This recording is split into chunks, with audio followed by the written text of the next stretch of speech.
Hello Leo, Sun, Moon Rising, and Venus Signs. Kamusta kayo? Sana po'y nasa mabuti kayong kalagayan. Welcome back po sa Star Tarot. Kung bago kayo rito, welcome din kayo. Thank you sa inyong support. I truly appreciate it. God bless you all. Leo, paano mensahe ninyo regain your focus dahil baka may mga distractions, no, na nangyayari sa ngayon. Maaring merong mga bagay-bagay na hindi naman necessary na pagtuunan ng pansin, pero maaring yun ang kumukuha ngayon ng inyong atensyon. So, regain your focus, okay? We have be a light to others. Ayan, napakalaking mission ninyo sa ngayon. You have a powerful message to share. Shine your light on the world so that others can learn from you. Ayan, so siguro marami na kayong wisdom then Leo, no? You have a lot of lessons learned sa buhay along your life's journey, and maaring yon ang dapat ninyong i-share sa ngayon. Maaring yon ang mga mensahe, no, na i-share ninyo sa mundo that can light up other people's life. Maaring yon ang magiging daan para mahanap din ng mga tao sa paligid ninyo ang sarili din nilang liwanag.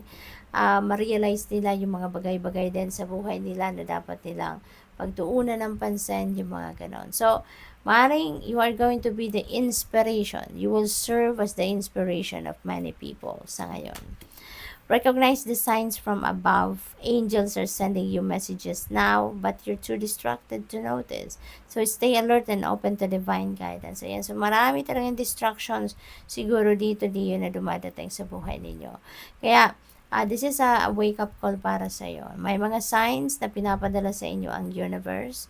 Merong mga signs dahil guidance yan para sa iyo. Kasi maaaring may mga intuitive messages na pinapadala sa inyo pero hindi ninyo napapansin. Kaya the divine is using symbols, signs, and synchronicities para makuha ang inyong atensyon, no? At magabayan pa rin kayo.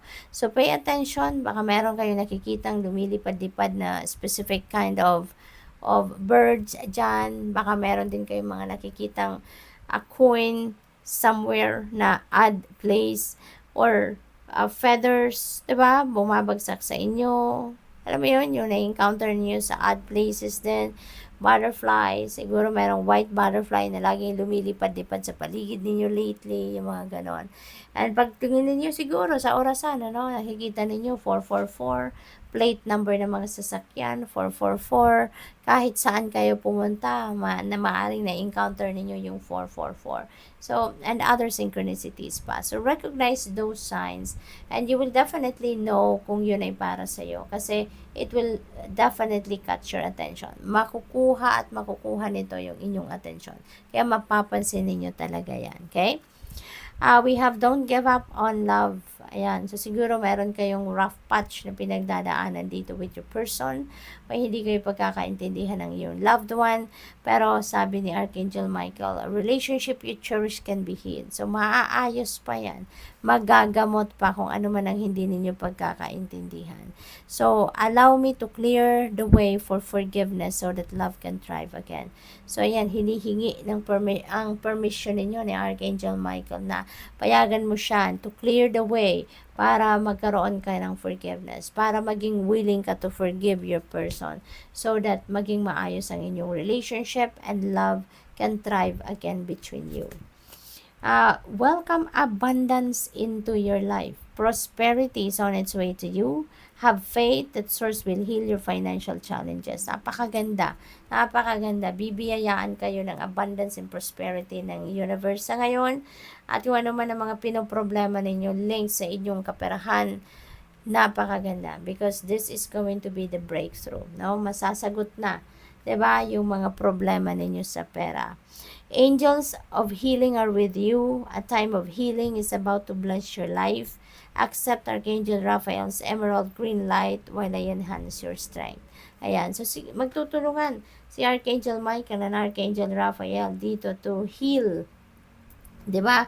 Kung ano man ang inyong sakit, kung ano man ang inyong dinaramdam, kung ano man ang problema na pinagtutuunan ninyo ng pansin sa ngayon, na kung ano ang hinaharap ninyong challenges sa ngayon, that will be healed, no?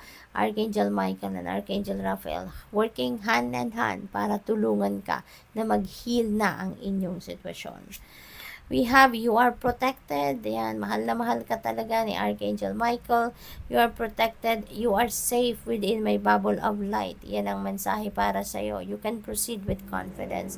Kaya huwag ka nang mag-alala. Okay, set aside your fear, set aside your worries, kasi that is not necessary. That is not necessary. You are guaranteed with protection and guidance, no, from Archangel Michael.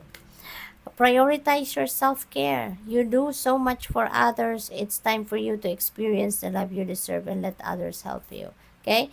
You are taking care of many people. Nagpapakita ka ng pagmamahal, pag-aalaga sa maraming tao. Pero yung sarili mo, maaring naniniglect mo or maaring nakakalimutan mo na.